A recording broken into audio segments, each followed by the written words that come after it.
வணக்கம். ஆடிட்டர் கிருஷ்ணன் பேசுகிறேன். இன்னைக்கு 13th January 2025 காலையில் ஒரு 11:30 மணிக்கு ஐசிஐ வந்துட்டு மே எக்ஸாமோட ஷெடியூல் அனௌன்ஸ் பண்ணிட்டாங்க. எக்ஸாம் டேட்ஸ் அனௌன்ஸ் பண்ணிட்டாங்க.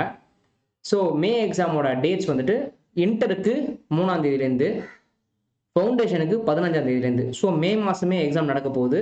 ஜூன் மாதம்னு நினச்சிக்காதீங்க. பிகாஸ் முன்னாடி மே/ஜூன் தான் ஐசிஐ நிறைய இடத்துல சொல்லியிருப்பாங்க.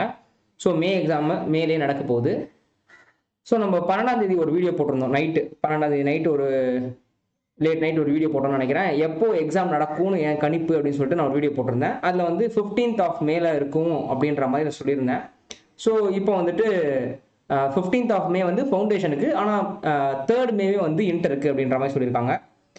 ஸோ மார்ச் 1ஆம் தேதி எக்ஸாம் அப்ளிகேஷன் ஃபார்ம் ஓப்பன் பண்ணுவாங்க. ஸோ யாரெல்லாம் வந்துட்டு ஃபர்ஸ்ட் டைம் ஃபவுண்டேஷனுக்கோ இன்டர்வியூ எக்ஸாம் எழுத போகிறீங்க அப்படின்னா ஸ்பீடாக படிக்க ஆரம்பிங்க. இன்னும் சீக்கிரம் குவிக்காக முடிக்க ட்ரை பண்ணுங்க. ஸோ இந்த எக்ஸாம் எழுதிட்டு இருக்க பசங்க, இந்த ஜனவரி எக்ஸாம் எழுதிட்டு இருக்க பசங்க நல்லா வேண்டிக்கோங்க. நீங்கள் எக்ஸாம் எழுதாத இப்போவே பாஸ் பண்ணிடணும் அப்படின்னு சொல்லிட்டு. சில பேர் வந்து ஃபர்ஸ்ட் குரூப் மட்டும் இப்போ எழுதுவீங்க. செகண்ட் குரூப்பை வந்து இந்த எக்ஸாம் எழுதி முடிச்சுட்டு அடுத்த உங்களுக்கு 3 மாதம் டைம் இருக்குது. ஸோ அந்த 3 மாதத்துக்குள்ளே நம்ம ப்ரிப்பேர் பண்ணிட முடியுமா அப்படின்றத மாதிரி யோசிங்க. பிகாஸ் ஃபர்ஸ்ட் குரூப்புக்கு வந்து நீங்கள் போன வருஷத்தோட பிப்ரவரி மார்ச்லேருந்து ப்ரிப்பேர் பண்ண ஆரம்பிச்சிருந்திருப்பீங்க. ஸோ உங்களுக்கு அவ்வளோ time தேவைப்பட்டிருக்கும்.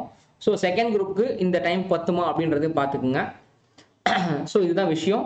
So all the best for first time exam போகிறாங்க பசங்க. அண்ட் ஆல்ரெடி இப்போ ஜனவரி எக்ஸாம் எழுதிட்டு இருக்க பசங்களுக்கு என்னோட all the best for your examination. நல்லா எழுதுங்க. ஸோ நான் இது ஆக்சுவலி காலையிலேயே போட்டிருப்பேன் இந்த வீடியோவை. ஆனால் இது எக்ஸாம் போயிட்டு இருக்க பசங்க அவங்களுக்கு மேபி நோட்டிஃபிகேஷன் ஆனால் இந்த நோட்டிஃபிகேஷனை பார்த்தாங்கன்னா என்னடா இது இன்னும் எக்ஸாமுக்கே போல அதுக்குள்ளே ரிசல்ட்டை சொல்கிறாங்கன்ற மாதிரி ஒரு ஃபீல் வந்துன்றதுக்காக தான் நான் இது வந்து எக்ஸாமுக்கு போனதுக்கப்புறம் 2 மணிக்கு மேலே போடலாம் அப்படின்னு வச்சுருந்தேன். ஸோ மார்ச் 1ஆம் தேதி நமக்கு வந்து எக்ஸாம் அப்ளிகேஷன் ஃபார்ம் ஓப்பன் பண்ணுறாங்க அப்படின்னா அரௌண்ட் தட் டைம் தான் உங்களுக்கு வந்து ரிசல்ட்டும் கொடுப்பாங்க.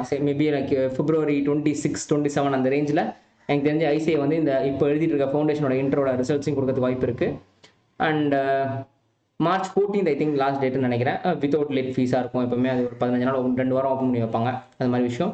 ஸோ தயவுசெய்து யாரும் வந்துட்டு நான் வந்து அப்போ போர்டு எக்ஸாம் எழுதிட்டு இருக்க பிஸியில் இருக்கேன், அதனால் எக்ஸாம் ஃபீஸ் பே பண்ண மறந்து போயிட்டேன் அப்படின்ற மாதிரி ஃபவுண்டேஷன் பசங்க சொல்லாதீங்க.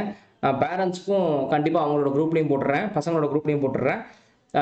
தயவு செய்து கரெக்டாக அந்த டைமில் அந்த எக்ஸாம் அப்ளிகேஷன் ஃபார்ம் ஃபில் பண்ணுங்கள். ஏன்னா வருஷம் யாராவது ஒருத்தரோ 2 பேரோ வந்து எனக்கு மெசேஜ் பண்ணுவாங்க, சார் எங்களுக்கு தெரியாது சார், நாங்கள் மிஸ் பண்ணிட்டோம் சார் அப்படின்ற மாதிரிலாம் சொல்லுவாங்க. இது நம்ம பசங்க இல்லைனாலும் வெளி பசங்க சொல்கிறது வழக்கம் இது. பட் நம்ம பசங்களுக்கும் இது நடந்திருக்குது. நான் 4-5 தடவை சொல்லி கூட பேரண்ட்ஸும் பார்த்துக்கல, ஸ்டூடெண்ட்டும் கண்டுக்கலன்ற மாதிரி. ரெகுலராக டச்சில் இருக்கிற ஸ்டூடெண்ட் இல்லை, இந்த ரெக்கார்டட் கிளாஸஸ் வாங்கிட்டு விடுற ஸ்டூடெண்ட்ஸ் இந்த மாதிரி பண்ணுறதுக்கான வாய்ப்புகள் இருக்குது. ஸோ எல்லாருக்குமே நான் 2-3 தடவை கூட ரிப்பீட்டர்ஸ் கொடுக்குறேன். லைக் பிப்ரவரியில் கூட இன்னொரு தடவை வீடியோ போடுறேன், பண்ணிவிடுங்க. 3 மார்ச்சில் ஒரு தடவை வீடியோ போடுறேன், பண்ணுங்கள். ஸோ பார்ப்போம். All the best.